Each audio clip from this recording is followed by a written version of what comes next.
Everyone.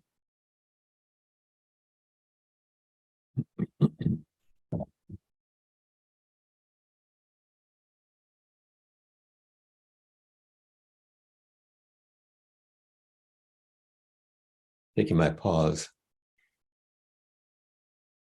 to take you all in as we prepare for sitting together.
As we sit together in this spacious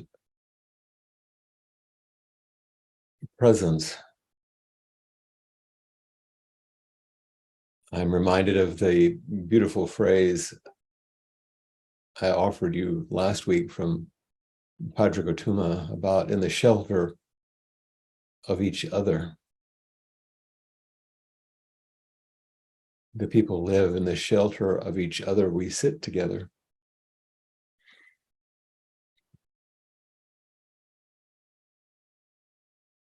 Our sitting together is the embodied enactment of that shelter, and a spacious pause allows us to settle into it, but also open as it.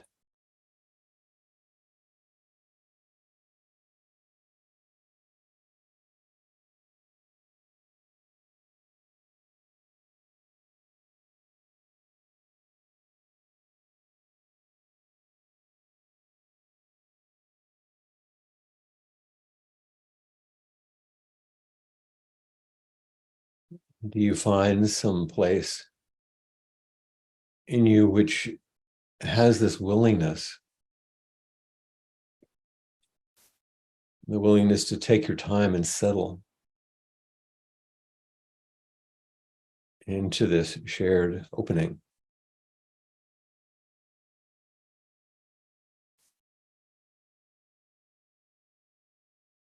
Maybe in doing so, you touch a bit of vulnerability, which might feel unusual or uncomfortable.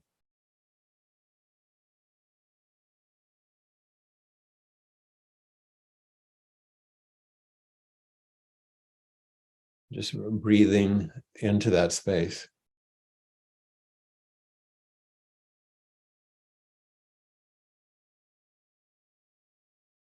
Noticing not only what you meet, but also maybe the edges in which some parts of you might want to turn away or deny what you meet.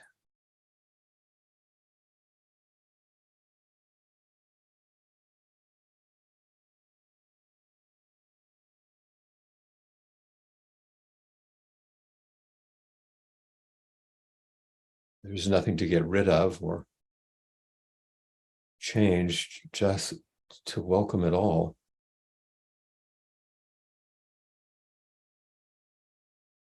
And not identify with anything that arises, and yet not distance yourself either. Settle, rest with what's natural and nourishing. And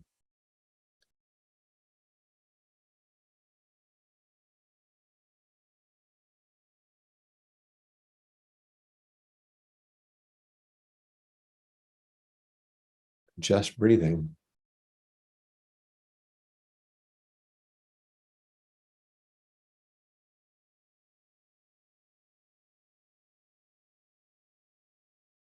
With a very light touch.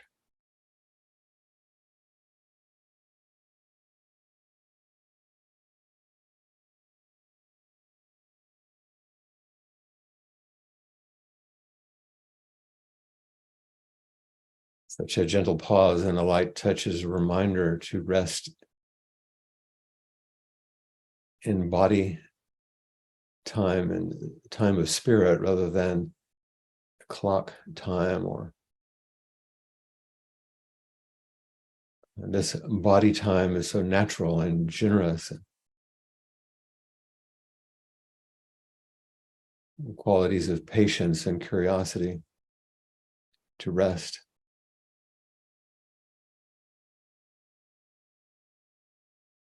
A kind of yielding, allowing.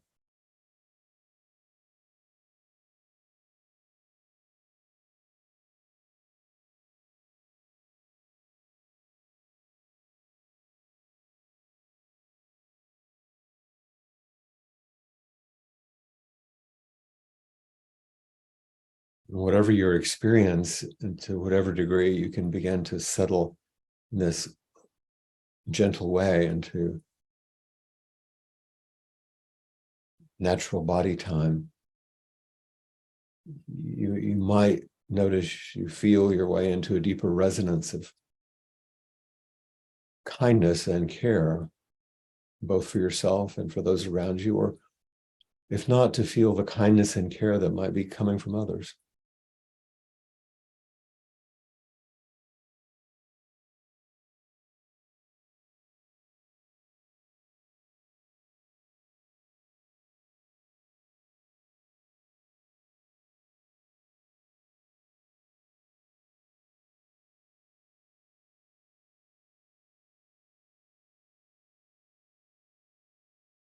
Simply breathing in this steady practice, constancy of just sitting.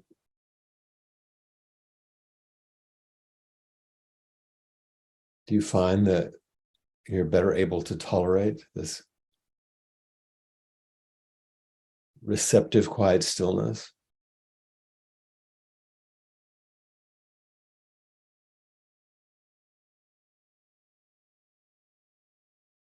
You may not notice how it shapes you, so that when you step into activity, expressing yourself in the world, as you do things with each other, something moves in a quite a different way. Even though as we sit together, it seems like maybe nothing is happening.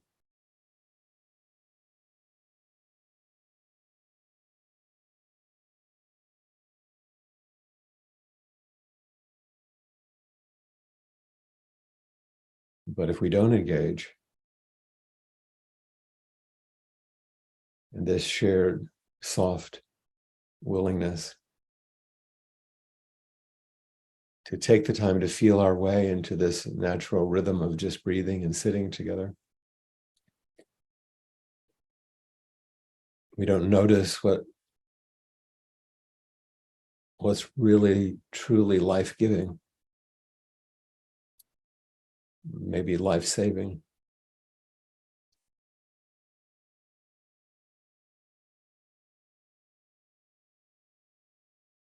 It's so easy just to keep moving forward.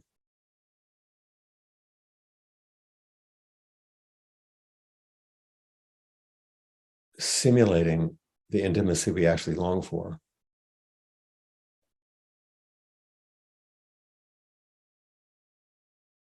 But remaining hungry.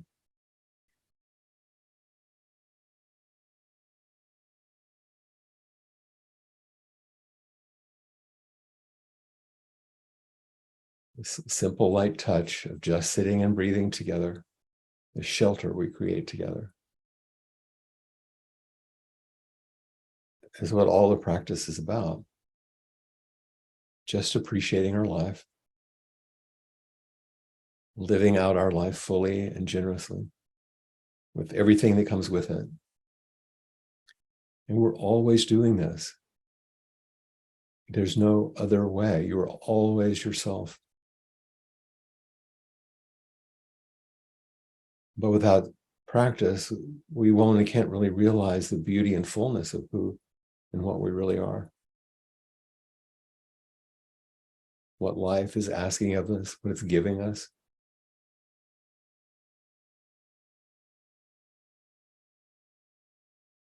This great mystery that is just lived out as everydayness. This is it.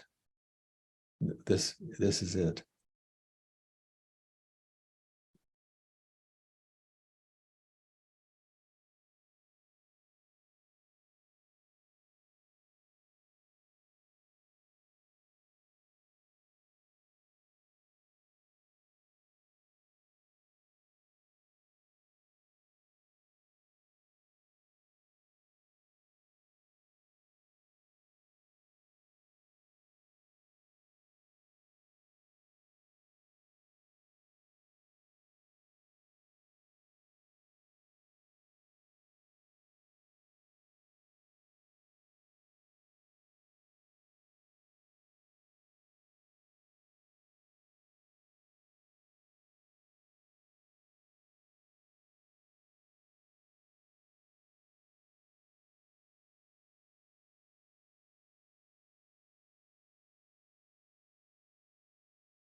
In chanting the verse of the robe, we're reminded of the foundations of our practice and its fruit when we say, vast is the robe of liberation, a formless field of benefaction. Wearing the universal teaching, I realize the one true nature, thus harmonizing all being.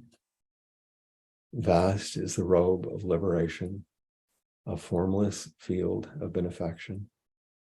Wearing the universal teaching, I realize the one true nature, thus harmonizing all being. Vast is the robe of liberation, a formless field of benefaction. Wearing the universal teaching, I realize the one true nature, thus harmonizing all being.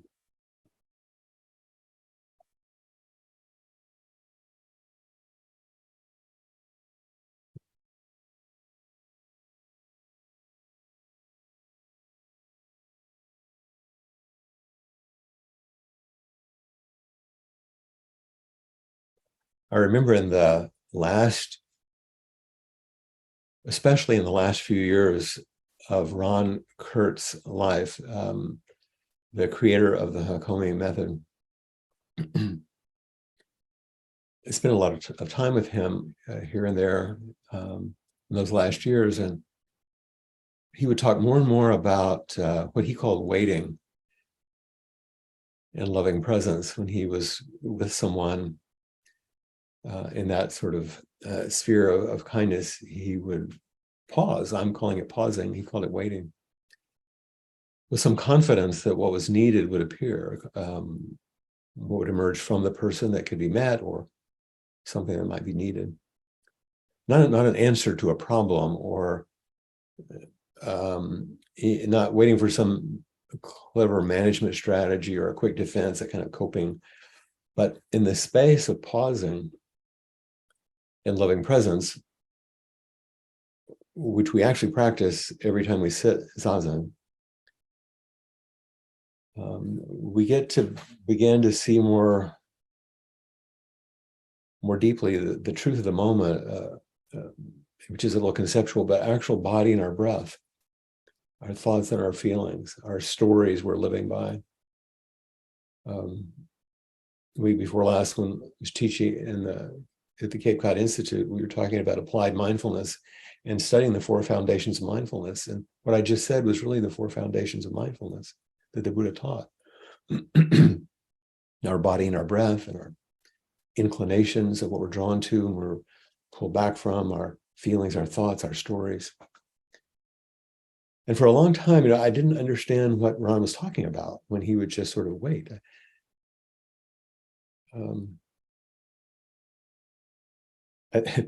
Kind of humorously, I thought, well, he's just getting old and he wants to just sit there with the person.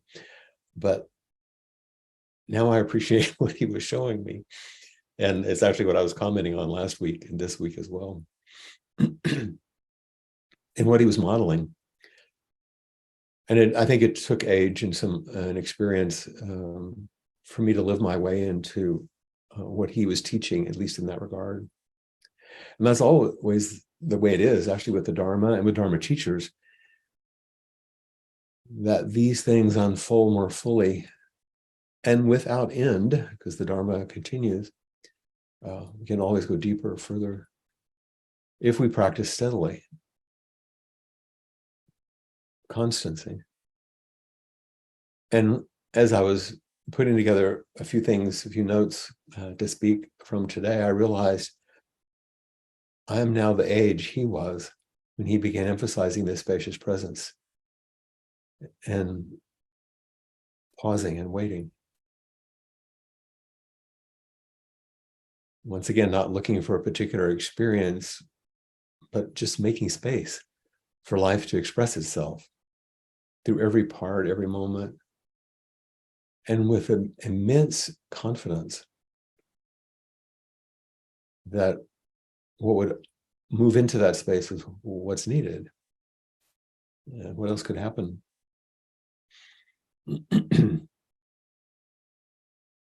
About the same time that I met Ron, and a few years after I started more formal practice at San Francisco Zen Center, I went to the first Buddhism in America conference, which was in Boston. It was 1997. And one of the people that I got to see then, it was the only time I was able to ever see her. I think Chris has spent some more time with her, Toni Packer. And listen to Toni's words. It was remarkable to be with her. She actually physically looked a lot like Joko, which was interesting. Here's some of Toni's words. She said, and listen to this with the ear of what I've been saying the last week and this week. She said, I don't think in terms of having experience anymore. I don't think in terms of having experience anymore. Things just happen. Rain is dripping softly, which it is right here, right now. The heart is beating. There's breathing. In and out, in and out. There's quiet listening, openness, emptiness, nothing. Enlightenment, how lethal it is to attach a label. Then you become somebody. At the moment of labeling, aliveness freezes into a concept. My enlightenment experience. To be alive, fully alive, she says, means flowing without hindrance, a vulnerable flow of aliveness with no resistance, without needing to think about myself, what I am, and what I will be. And then the final statement in this, it was very interesting. It kind of stopped me. It's what caught me. It said, our experience mongering is a form of resistance in time. Our grabbing of experience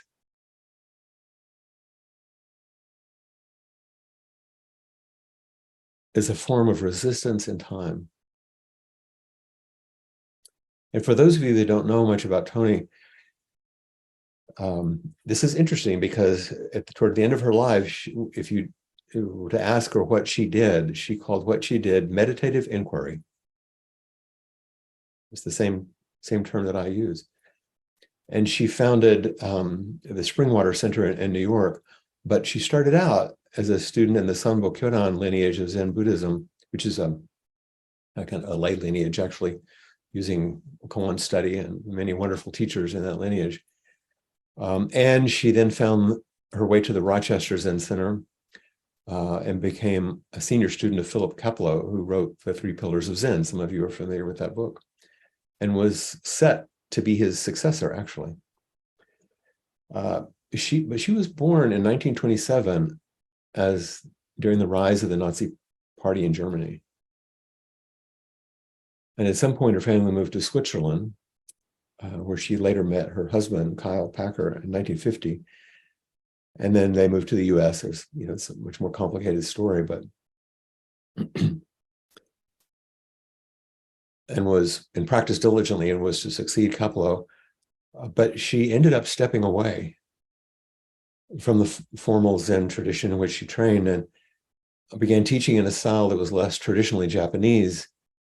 She even dropped the word Zen from Springwater Zen Center, and it just became the Springwater Center for meditative inquiry. She died in August of 2013. She was another one of these remarkable women. And I sort of resonate with many of these things, obviously, and the direction that she went. As always, whenever I'm giving these reflections, I include sometimes surprising things that come to me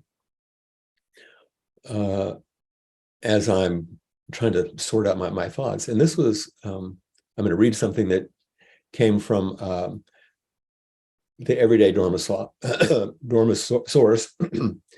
Instagram.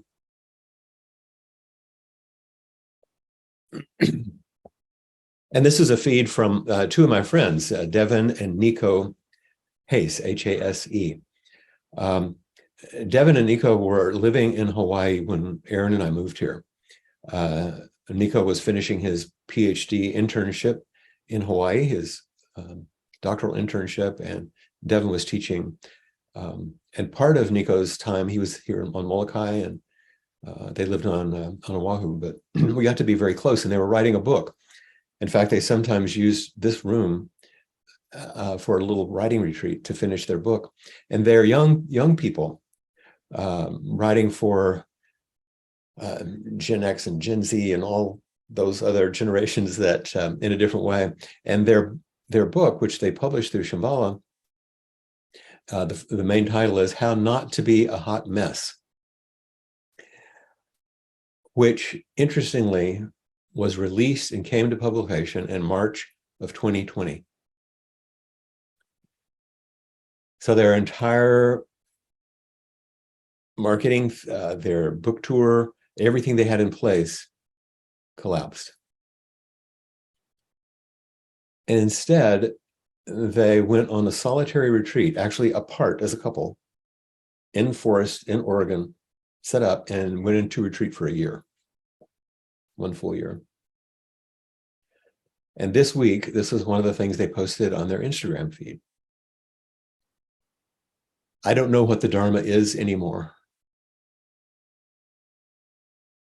In fact, the more I practice, the less I know and less important knowledge is to me. I can say there is presencing. And that presencing is also an absence. And that absence is what we really are, a kind of primordial beingness. This is freedom. Whatever hinders, whatever binds that absence, we need to recognize that, let it go, work it through, then rest in this presencing all over again and again and again until we're emptied out and also thoroughly full. Isn't that lovely? And it's so, I love these very young teachers with this vibrant understanding of what at the end of her life, Joko was echoing to us, and Blanche and Tony, and what we're about.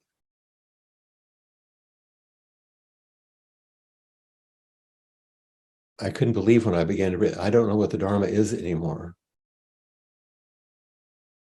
In fact, the more I practice, the less I know and the less important knowledge is to me. But I can say there is this presencing. This presencing.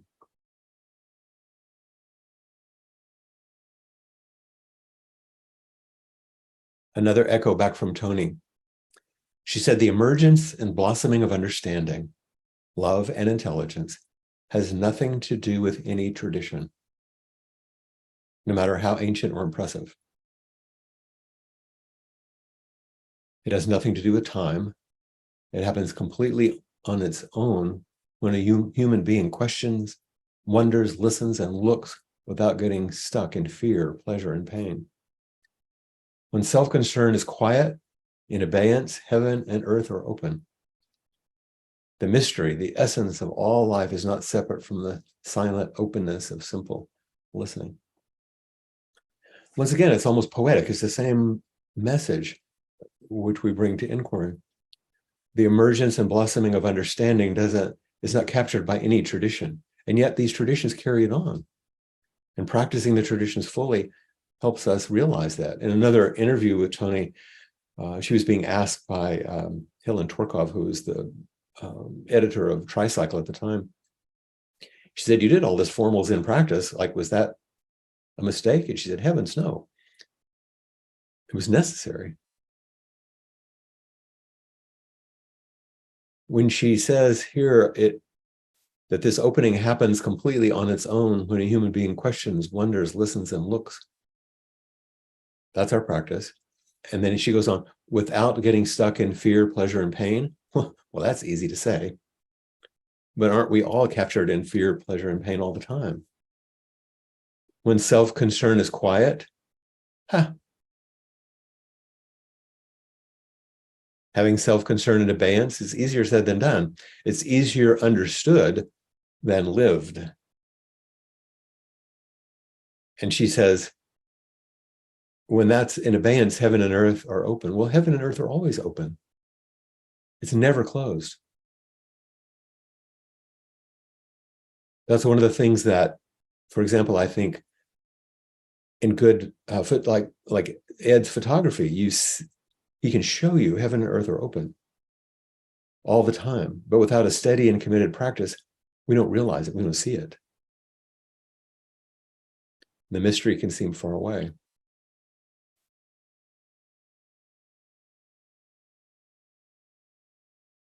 I'll draw on an old ancestor, since I also was drawing on these young folks.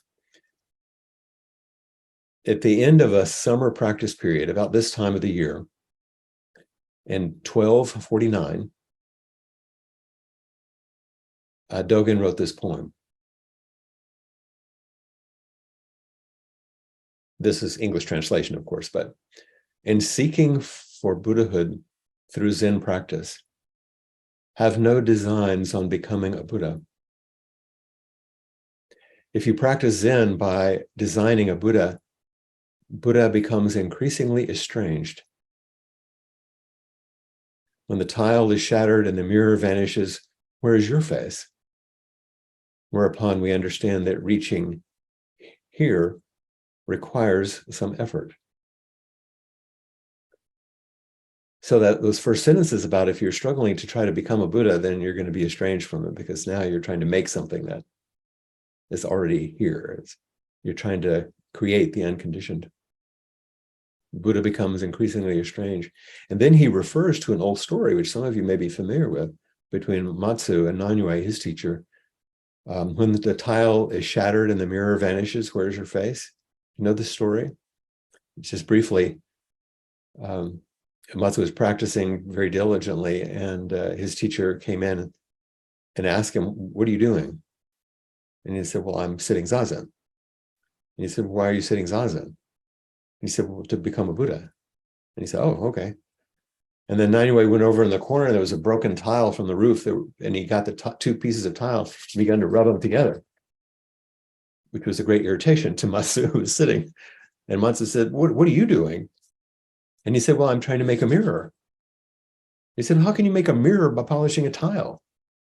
And his teacher said, "How can you make a Buddha by sitting zazen?" So Dogen's sentence, when the tile is shattered and the mirror vanishes, where are you? Thereupon we understand that reaching here, which is always here, actually requires some effort. But the effort isn't to create something, it's to realize something, to open to something. Finally, Tony says, awareness cannot be taught. And when it's present, it has no context. All contexts are created by thought and are therefore corruptible by thought. Awareness simply throws light on what is without any separation whatsoever. Awareness, your awareness, the awareness is always aware. Always. If you know you're thinking, then it's awareness that reflects this ordinary fact. It's not a problem that we think. It can be a habit to get lost in concepts and stories without realizing it. And believing our constructions rather than risking the intimacy of each moment, just as it is, that's where we bring our effort. But not to create something, and to realize the fullness of what's here all the time. So whether they're ancient teachers from the 13th century or wonderful creative teachers bursting out of the bounds of even tradition in this last century, or young teachers dedicating themselves in really remarkable ways to practice now, it's the same message. It's the same message. And Tony's saying, look, listen, question. That's what inquiry is about. So what are your questions? What is it that you're seeing? What is it that you're curious about or surprised about? Sue?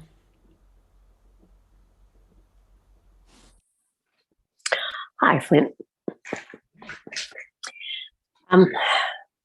I guess I'm most surprised about how reaffirmed I feel by the things you've been saying the last 2 weeks. I hear people talk about this, and I hear them talk about that, and I hear them using this term, and they use that term, and these kinds of things, and I think, oh, I don't get that. I don't understand it. I don't know what they're going for. And, I just kind of put myself down because I'm not flinging those terms, and I'm not kind of doing what a real bodhisattva ought to be doing. And, I just, how those things go, that you never quite feel like you measure up, that there's always things lacking. And I just thought, well, you're kind of lazy. That's what the trouble is. You're just lazy. You're just letting it come at you, and you need to go for it. Go for it. And I don't. I don't need to go for it. I can just sit there. It's here. I'm But here. And Sue, yeah, I can. it will go for you. Um, yeah, yeah, It will find you. yeah. It will. And I don't know. I just sort of feel like um,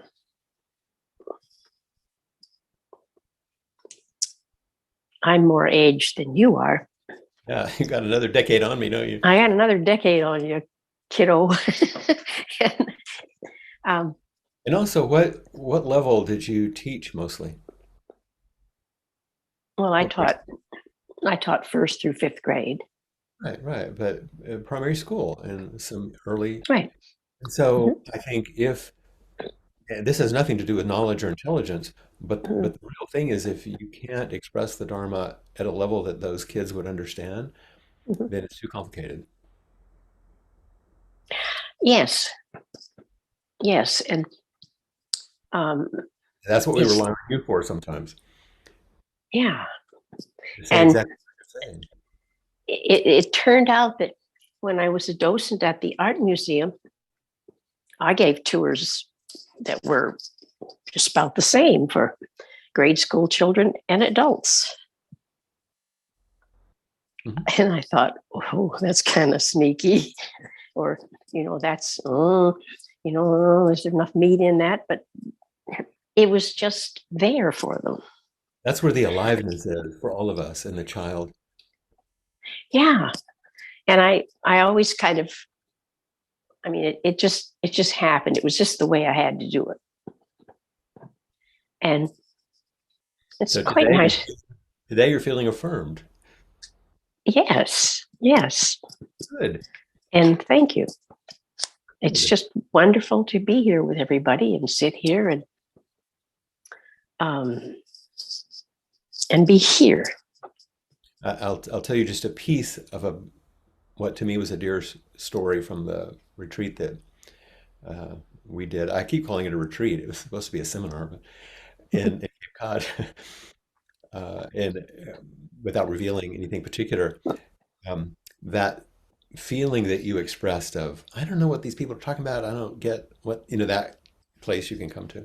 There was a woman in the retreat about the second or third day said something similar.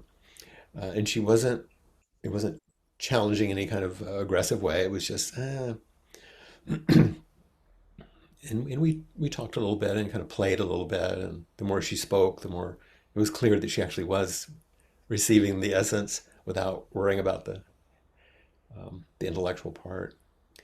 And I said, I'm having the strangest impulse or thought.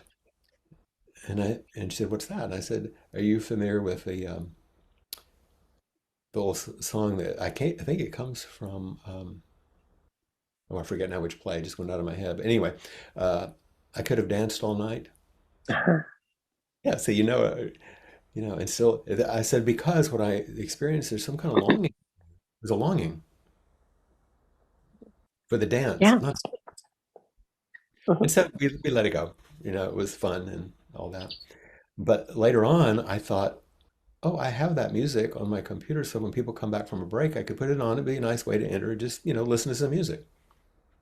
And so I had it on, and people came in. And then she suddenly heard it. And I didn't anticipate this, but she looked at me and said, do you want to dance? And I said, of course. And so we did. And that was the Dharma activity, which I think was most effective with her and for her. And it was her Yeah. request. Yeah. She later kind of forgot that she requested it and thought that I did something, but it was interesting. Yeah. But it's that embodied Mhm. dance, longing and finding the way to let the Dharma flow however it is. So anyway, thank you for letting me tell the story, because it was Oh, it's a wonderful story. Thank you. lovely moment. Thank you very much. Bessie Francis has her hand up.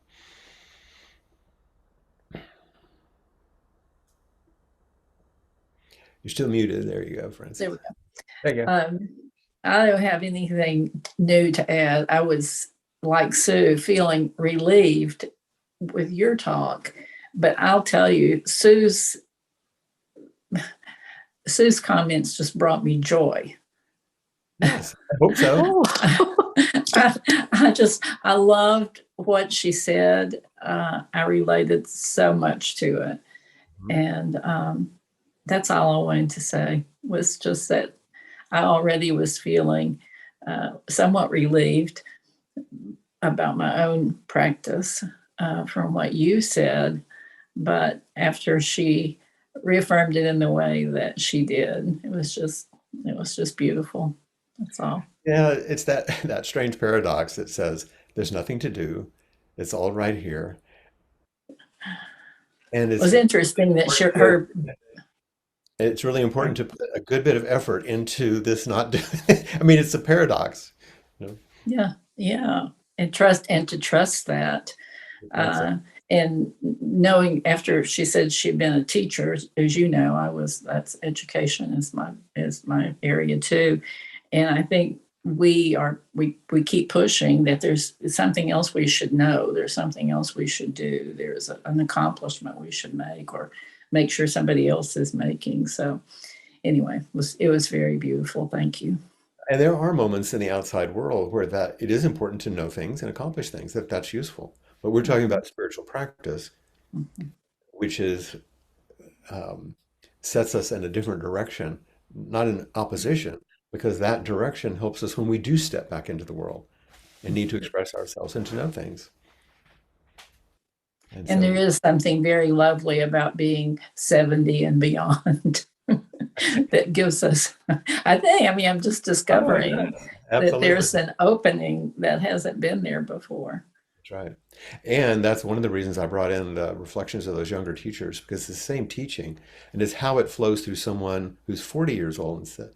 It's the same thing. And then we'll see what they're teaching when they're 70 or 80. Mhm. Yes, Thank you so much. thank you. Aloha. Hey, yeah, I have that shirt. Oh, I got a plane flight over to Molokai early today, took it out of your closet, and here I am. That was it. Just in keeping with the tradition of things in threes, um, I just wanted to be that third echo of saying thank you for the depth of clarity of what you've said today and for the embedded encouragement that was there with everything. That's it. Thank you very much. But that's also why I made that one comment about your photography, because I think it's one of the things that you're a skillful photographer on many levels, but one of the things that you do in some of your, I don't know what to call it. It's not right to call it Zen photography or practice, but there's a way that Mm, you see, and the way it's not just the way you see, it's what you invite by the images that you make. You're actually inviting people into this space that we're talking about and using imagery and then your words and those beautiful poems to do that. well, thank you. And as we've talked before, I'm that conduit. It's being that conduit. Um, you can't help yourself. You can't not do it. Yeah, I can't not do it. I'm an addict.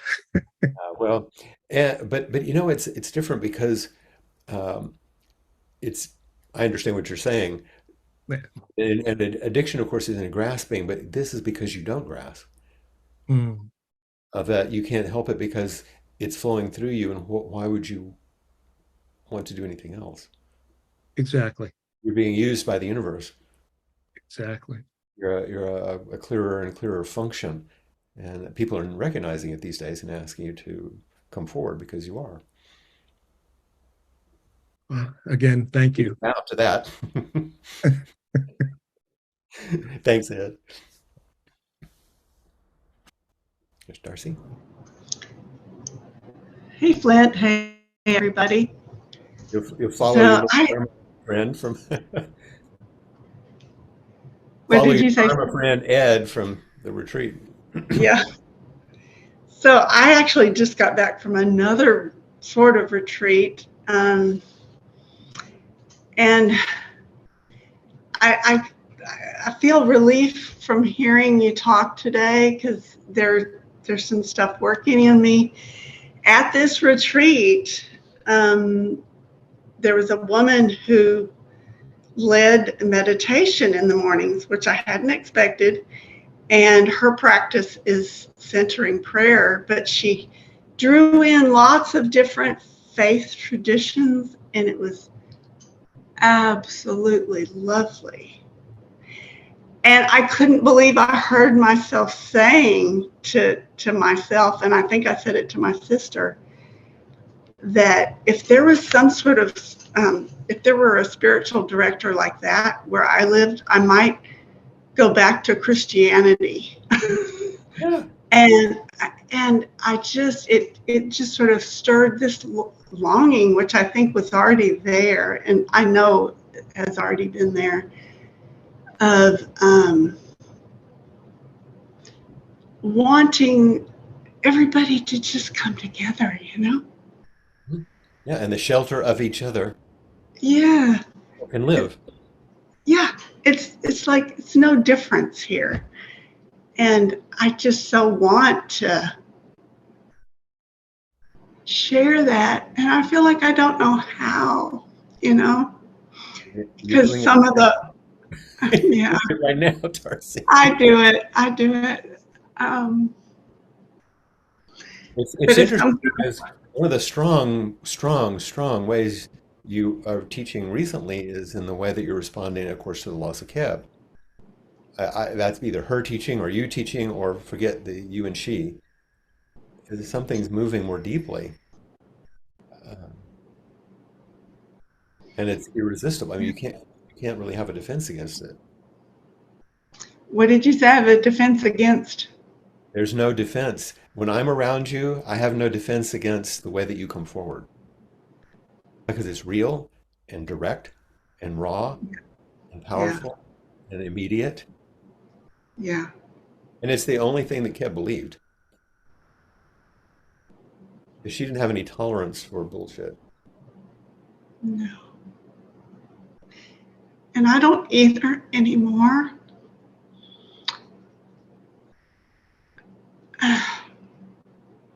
And I don't have it in myself, so sometimes that results in this I'm just very real, you know? But I also don't have it in other people. And when divisions are made that just shouldn't be made, I don't know what to do about that, you know? Mhm. Yeah. Yeah, And then not knowing what to do is the space that's made. I don't know what to do. yeah, And sometimes we'll jump to some resistance or criticism or anything just to have something to do, where to put that energy. But our practice is to help us become the container to hold it so that we don't make things worse. We don't yeah. contribute to the division. And with some faith, some deep confidence that it will move somehow. That stood out among your words today with confidence is a part of this space, which I'm definitely learning to do that. And confidence that what is needed will move into it rather than this thought. I have this thought that I need to be able to explain it, like, you know, And that's the um, whole difference that we're talking about here. Instead of explaining, me explaining to you, or we turn side by side and look together. yeah. Anyway, it's definitely hitting home for me, and I appreciate what you had to say today. And there's this part of me that's saying, I wish I could say it like that. Yeah. You're saying it like you say it, which Yeah. I'm telling you, that goes into me. You, this is a little intellectual. You know what the etymology, the basis of the word explain is? Ex plane means to lay out flat, like a map, like lay it out. And I heard James Hillman, a psychoanalyst, Jungian analyst, one time say, we don't need to explain things. And this is interesting from the story I just said. He said, we need to get, no, not explain ideas, get them up and dance with them, Yes. engage them with aliveness, Yes. investigate and have fun and see where the energy is, not explain, not lay it out flat. Yes. That, Right. that's the part that I'm drawn to, and I have appreciated with Sue and others talking today. And Yeah. even in your art. Yes. Thank you, Darcy, for embodying it so. Rosemary. Rosemary is next, and then Chris. Okay. Hi, Flint. So I loved your bringing back the sheltering idea, that we're here sheltering each other. And you asked, well, what are we curious about? I've never come forward without some story, something that I'm thinking about. That's what I'm curious about. What happens when I don't? That's right. It's an occupational hazard of us therapists, isn't it? Definitely. Plus personality. Plus personality, that's right. That's right. And it's been useful. You're just noticing that there is not something in opposed to that, just something more available.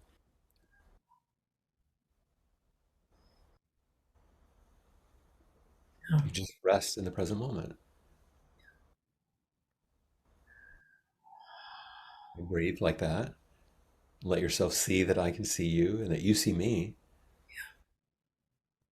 And one of the things that you might miss, we could go on and on about this, of course, but one thing you might miss is the impact that you have on me, because you're often focusing on the impact I have on you. When I talk, you respond and all of that. You matter to me. And practicing with you over time changes me.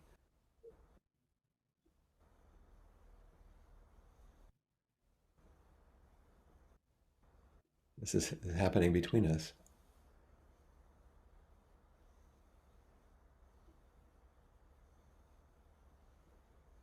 And just sit with that and let yourself have confidence. It doesn't require you to become anything or do anything or achieve anything. We each contribute to this awakening that's shared. That's the shelter.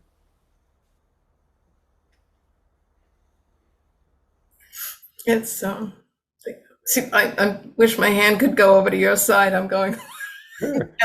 It's And I feel it because I know you well and I got to be with you recently. So I'm still in, yeah. Let's just rest with that. That's enough.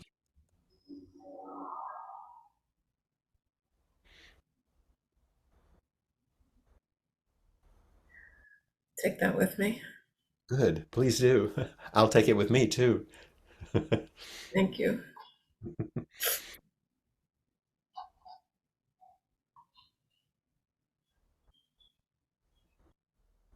Hey, Chris. Hi. Hi. Well, that was lovely with you and Rosemary. I thought I would tell a quick story about Tony, Oh, please, yes. because the first time that I went on a 1-week retreat with her, I was coming from years of very strict Zen practice, where if you didn't show up for sitting, someone came and got you. To make sure you weren't dead, but if you weren't dead, you were going to be on your cushion. And this is a monastic setting you were in. Yeah. So I went to Tony. I left that for various reasons, and I went to Tony's, and they had sittings that were more optional and less optional.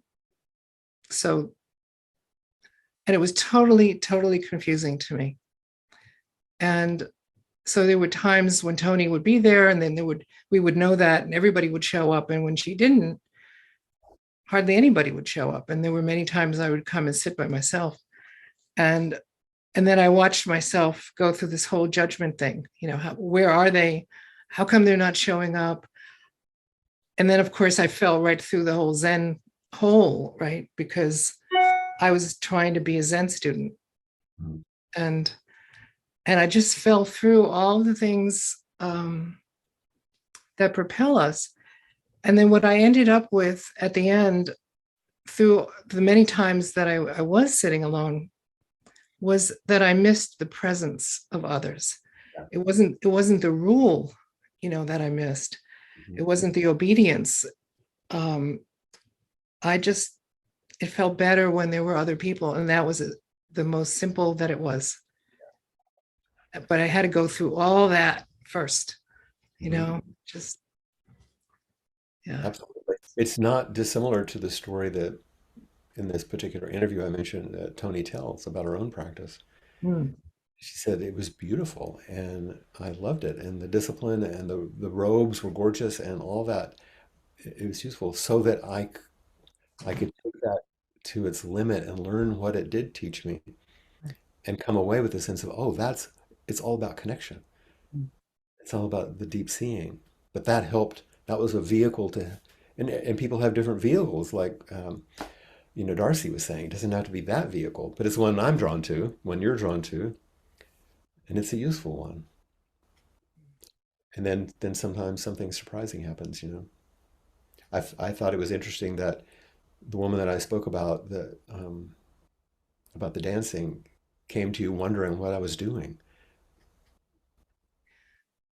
Well, she was wondering, and I think this happened to a lot of people at the Cape Cod retreat, and it was a retreat.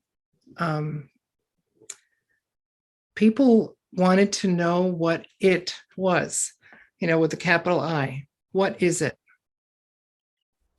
That's what they wanted to know. Yeah. And Yeah. like one of the people there who was a very traditional psychoanalyst, a beautiful person, came to me at one of the breaks and said, I don't know what's happening to me. And we talked further, but it was a beautiful moment of she was Mm. beginning to rest in something that she was unfamiliar with. Yeah. Yeah. And this is what inquiry is for. Yeah. And thanks for your beautiful support during that retreat and all the ways that you did that. Thank you for your continuous practice. Mm.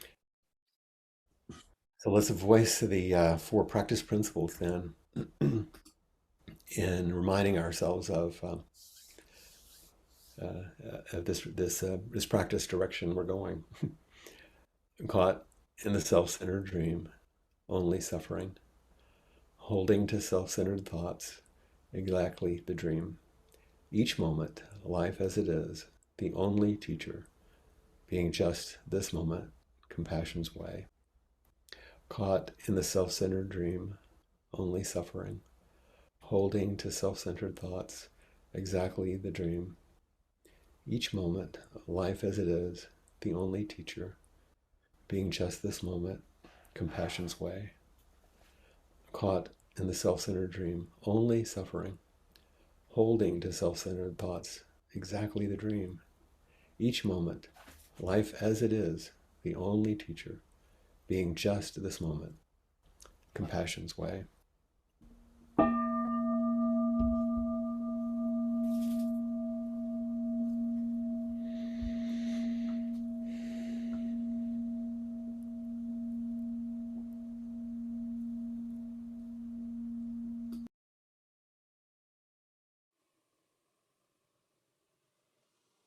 Thank you, Flint, and thank you, everyone, for your loving presence. Appamada's programs and facilities are supported through your generosity, and your support makes a huge difference. There's a link for contribution on the website, and I'll post it here in the chat. You can give directly to Appamada in general, or for Flint, or for the other teachers. And thank you so much for being here, and I will now hand it over to Maria. Good day.